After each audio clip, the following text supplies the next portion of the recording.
नमस्कार। यशवंतराव चव्हाण महाराष्ट्र मुक्त विद्यापीठाच्या ग्रंथालय आणि माहिती शास्त्र पदवी शिक्षण क्रमाच्या या चित्रफितीत आपल्या सर्वांचं मनपूर्वक स्वागत। प्रत्येक ग्रंथालयाच्या कार्यपद्धती वेगवेगळ्या असतात। या कार्यपद्धती समजून घेण्यासाठी ही चित्रफीत आपल्याला नक्कीच उपयोगी पडेल।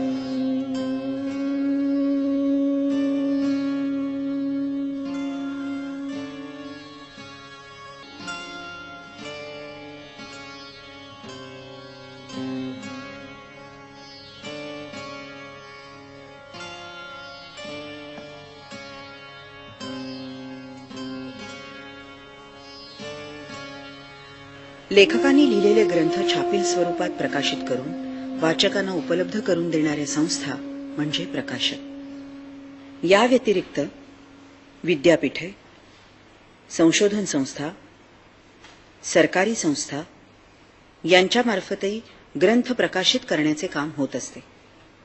या प्रकाशकांकडे ग्रंथालयाच्या याद्या असतात। आपण प्रकाशित केलेल्या पुस्तकांच्या याद्या प्रकाशक ग्रंथालयांना पाठवतात।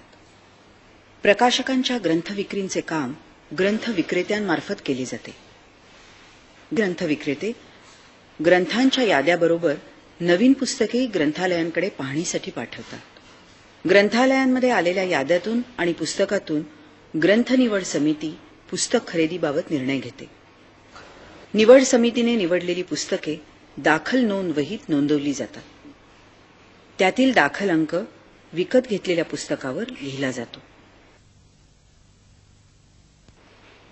हा अंक पुस्तकाच्या देयकांवरही लिहिला जाऊन देयक म्हणजे बिल दिले जाते। विकत घेतलेल्या नवीन ग्रंथांवर नंतर काही उपस्कार केले जातात। त्यातील एक म्हणजे तालिकीकरण। प्रत्येक ग्रंथाकरता किमान 3 तालिकापत्रे केली जातात। त्यांना नोंदी असे म्हणतात। एका नोंदीच्या अग्रभागी लेखकाचे नाव असते, तिला लेखक नोंद म्हणतात। दुसरीच्या अग्रभागी ग्रंथाचे नाव असते, तिला ग्रंथनाम नोंद म्हणतात। आणि तिसरीच्या अग्रभागी विषय नाम असते, तिला विषय नोंद म्हणतात। दुसरा उपस्कार म्हणजे ग्रंथ वर्गीकरण। हे वर्गीकरण विषयानुसार केले जाते।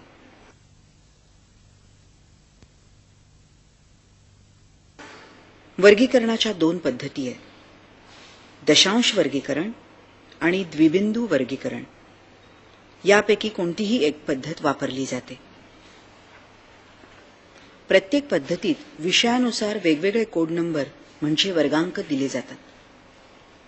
नवीन आलेल्या पुस्तकांचे जे विषय असतील त्या विषयांचा कोड नंबर संबंधित पुस्तकावर लिहिला जातो। हा कोड नंबर तालिकापत्रावरही लिहिला जातो। याच कोड नंबरचा उपयोग पुस्तकं कपाटात ठेवण्यासाठी केलेला असतो। त्यामुळे पुस्तकं कपाटात विषयवार लावली जातात आणि कोणत्याही विषयाचं पुस्तक चटकन शोधणं सोपं होतं। यापुढील उपस्कार म्हणजे नवीन आलेल्या पुस्तकांवर ग्रंथालयाचा शिक्का उमटवणं। विषयाचा कोड नंबर म्हणजे वर्गांक लिहिण्याकरता पुस्तकावर लेबल चिकटवणं। पुस्तकाच्या मागील बाजूस आतून तारीखपत्र आणि पाकिट चिकटवणं।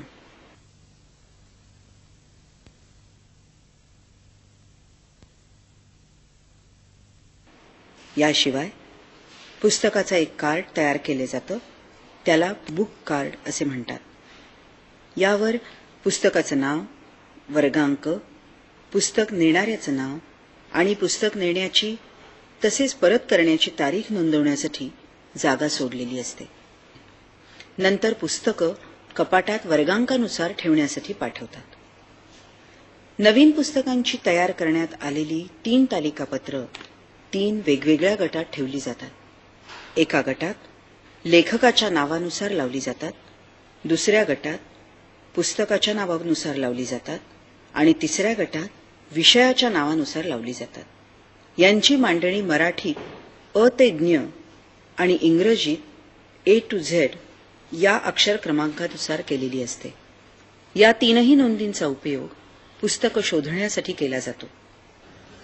आता आपण जे ग्रंथालय पाहणार आहात तशा प्रकारच्या ग्रंथालयाच्या कार्यावर हा संपूर्ण शिक्षणक्रम आधारित आहे. तर मित्रांनो, आता आपण इंडियन इन्स्टिट्यूट ऑफ टेक्नॉलॉजी म्हणजेच IITच्या ग्रंथालयात एक फेरफटका मारूया.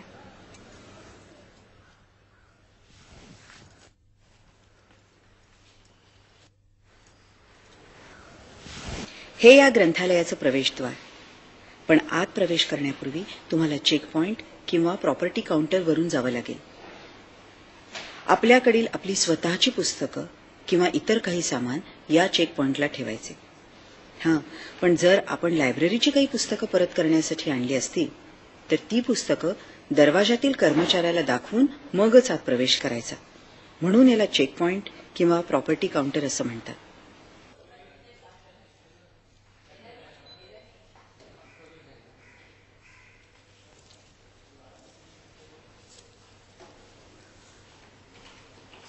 हा देवघेव विभाग. या विभागामध्ये वाचकाला ग्रंथ घरी वाचण्यासाठी देणं आणि त्यांनी वाचून आणलेला ग्रंथ त्याच्याकडून परत घेणं हे काम चालतं.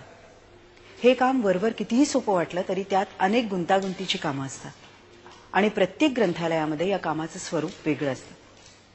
तेव्हा विद्यार्थी मित्रांनो, तुम्ही जसजसा हा अभ्यासक्रम शिकत जाल तसतशी तुम्हाला या सर्व बाबींची माहिती होईल.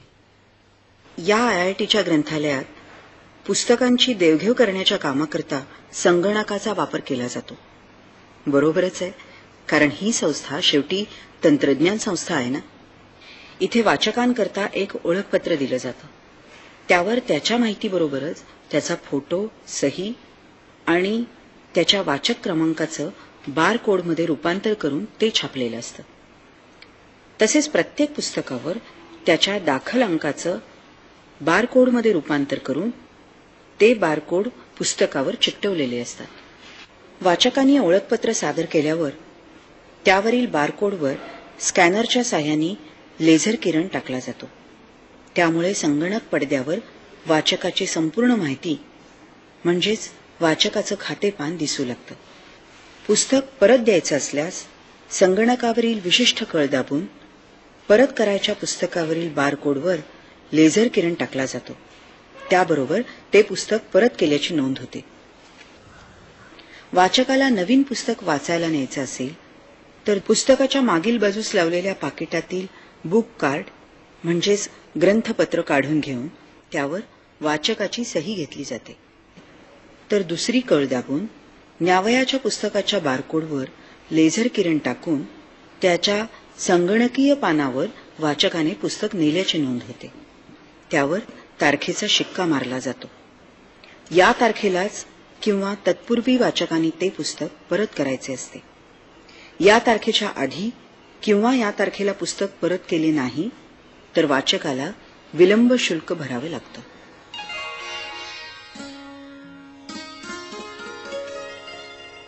हा संदर्भ सेवा विभाग.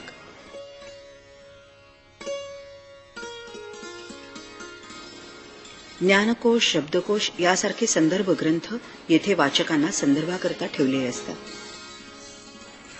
हे ग्रंथ घरी वाचनासाठी नेता येत नाही. येथे संदर्भ सेवा देण्याकरता संदर्भ ग्रंथपाल हा तज्ज्ञ उपस्थित असतो. वाचकांना संदर्भ शोधून काढण्याकरता या ग्रंथपालाची मदत मिळते.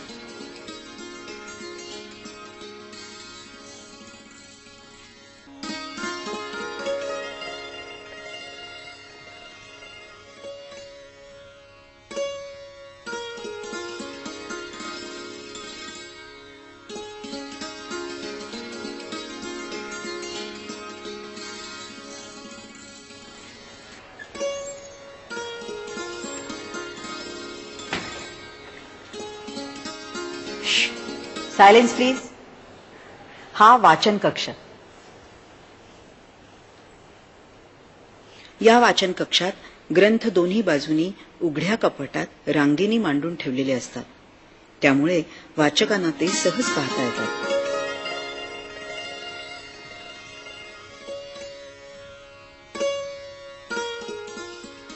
वाचकांनी पुस्तकं स्वतःच निवडून कपाटातून काढून जवळच्याच टेबल खुर्चीवर बसून वाचायची असतात.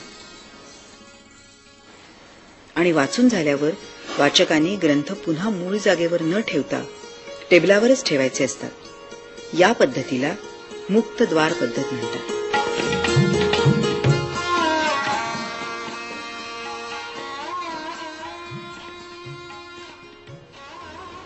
हा या ग्रंथालयातील ऑडिओ व्हिडिओ म्हणजेच दृकश्राव्य विभाग. या विभागात कानाला इयरफोन लावून अभ्यासक्रमाच्या टेप्स म्हणजेच कॅसेट्स ऐकता येतात. तसेच वेगवेगळ्या विषयांवरच्या अभ्यासाच्या व्हिडिओ कॅसेट्सही पाहता येतात. ग्रंथालयात दुर्मिळ ग्रंथांच्या सूक्ष्मफिती तयार करून ठेवलेल्या असतात. या सूक्ष्मफिती वाचनासाठीचा हा विभाग. येथील सूक्ष्मदर्शक यंत्रावर वाचण्याची सोय उपलब्ध करून दिलेली असते. काही मोठ्या ग्रंथालयात ग्रंथ दुरुस्ती विभाग किंवा बाइंडरी असते. तेथे हाताळून खराब झालेली पुस्तकं आणि नियतकालिकांचे खंड बांधले जातात.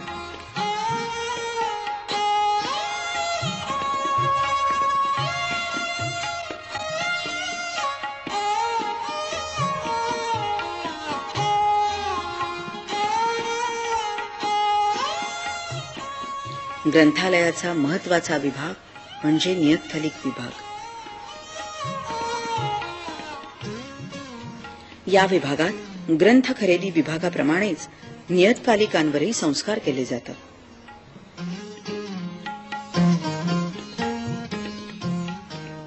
पुस्तकांच्या वाचन कक्षाप्रमाणे नियतकालिक वाचन कक्ष इथे असतो.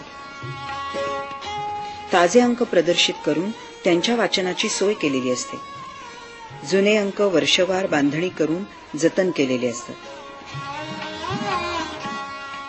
याच विभागात वर्तमानपत्र वाचण्याचीही सोय केलेली असते. प्रत्येक ग्रंथालयात प्रतिलिपी म्हणजेच झेरॉक्स विभाग असणं आवश्यक आहे. वाचकाला आवश्यक भागाच्या झेरॉक्स प्रती करून देण्याची सोय उपलब्ध करून देणं आवश्यक असतं. 1980 सालानंतर संगणकाचा वापर ग्रंथालयातही होऊ लागला. ग्रंथालयातील विविध विभागातील संगणक सुस्थितीत चालण्यासाठी संगणक विभागाचं योगदान फार महत्वाचं आहे. त्याचबरोबर internet, email, CD-ROM, online services इत्यादी अत्याधुनिक सेवा या विभागातर्फेच वाचकांना दिल्या जातात.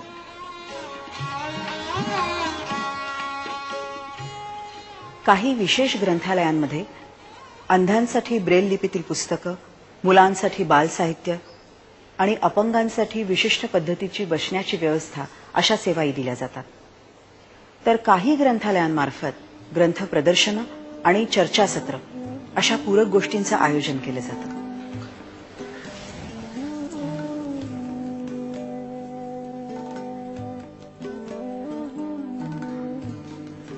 अशा प्रकारची चांगली ग्रंथालय आपल्याकडे फारच दुर्मिळ आहे. प्रगत देशात मात्र अशी ग्रंथालय मुबलक आहेत. ग्रंथालयाद्वारे दिल्या जाणाऱ्या ज्ञान आणि मनोरंजन या दोन्ही गोष्टी समाजातल्या सर्व थरांना अतिशय आवश्यक आहेत. हे प्रगत देशांनी केव्हाच मान्य केलंय आणि हळूहळू ही गोष्ट आपणही स्वीकारत आहोत. तेव्हा चांगली ग्रंथालय सेवा देण्याचं काम तुम्हालाच करावं लागणार आहे, मात्र परीक्षा झाल्यावर. तेव्हा विद्यार्थी मित्रांनो, आता पुन्हा एकदा भेटूया एखाद्या ग्रंथालयातच.